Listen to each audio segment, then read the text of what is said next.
Let's break down some universal principles. Looking at Big Sean interview. Come on. Time goes by, all my friends go to school and shit, right? And I'm at home, still in the same room I've been in since I was 8 years old, sleeping in the same bed. All my friends in school, like, yo, man, what's up? Like, what you been on, bro? Like, what's up with the record deal? Like, what's going on with this shit? And like, I had no answer. Can you see clearly what comparison does to our brains? Can you see it clearly? The ancient text stating boldly that comparison is the thief of all joy, when he was partnering with what only he could see within, that the world that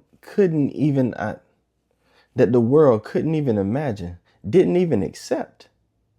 He was able to operate with a joy, with a love, with a compassion, with a spark that kept him going even when it wasn't no motion. But the minute that he turned his attention outward, the minute that he started comparing his progression to the appeared progression of his peers, he got in a state that we call depression. He lost sight of his vision, and he began to calculate and analyze with his carnal, natural, fleshly brain. Again, another radical truth that comes off as very insensitive, and many of you inside of your way of thinking that has been given to us by society, that is a trap to keep us inside of this low vibrational experience, will not agree, and I do not care. But for those who are open and willing to learning a new or the original way of thinking, operating, and walking in abundance, understand when I say this that it's not a shot, not shade, and it applies to me as well. Your depression is always your fault. Your depression has absolutely nothing to do with what happened to you or what's happening around you. It's a matter of you placing your attention on something that is not edifying and benefiting you to continually stare at. Well, I can't help it. You don't know how bad it was. But I couldn't help myself back then. And this terrible thing happened to me. Okay, yes, it did. And that is unfortunate. And my heart goes out to you in a way that is conducive to your growth and your development, which is not me putting myself in your shoes and imagining if that terrible thing had happened to me.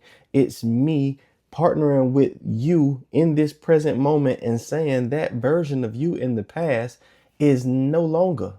It doesn't even exist. So it can't be what's driving the dysfunction of you today. But you taking your attention away from this present moment and going back into the past and weaving the narrative that you remember or that you can recall, or repainting the picture so that your subconscious can re-experience it all over again, not knowing whether it's happening in that moment again or whether you're just going back and watching the story one more time. It's a matter of your attention. It's a matter of your mental discipline. It's a matter of what you're doing internally. What you're doing internally dictates what you experience externally. But you and me go through these stages where we rather blame other people for what's going on around us. And we analyze and break down and observe because we think we have to for a matter of safety other people instead of observing the inside of ourselves, instead of observing every thought that passes in our brain, instead of analyzing our feelings so that we can see what the signal is, whether it's a good feeling telling us to continue along the mental path that we're walking on, or whether it's a negative vibration that's giving us the indication that what it is that we're placing our attention on is an illusion and is not conducive to us coming out on top where we were designed to be. That I just was like paralyzed. But then when I went within, I found a lot of the answers that I was searching for. It's like, after I wrote it down, how I want my journey to go, it's like, man, how can I support this? What's the smallest thing I could do? A lot of us have a vision that we say is sacred to us and is very, very, very much so what it is that we desire for ourselves, and it matters so much to us.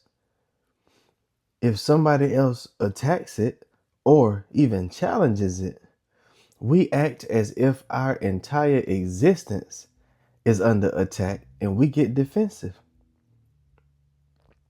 But so many people that I talk to that have these visions and these lofty ideas for their life, if I were to ask them or tell them that I will give them $1,000 on their dream, on their vision, if they could show me right in that moment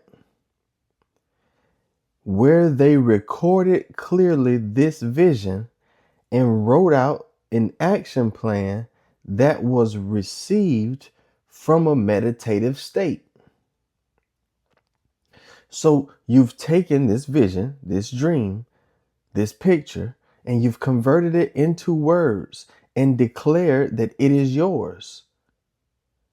And you have taken time meditating over the vision that you have recorded, and you have interpolated, you have received and decoded the clear provisionary plans from I am.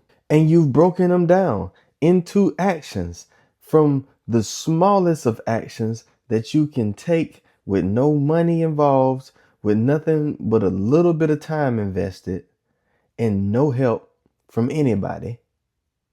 And you've begun to act on them. When you put your vision in front of you on paper, it becomes the accountability partner that you have been trying to use your friends to be or your family members to be. The conviction bubbles up in you as you sit in front of what it is you say you want and must unbiasedly, honestly admit that you have not applied yourself to obtaining it.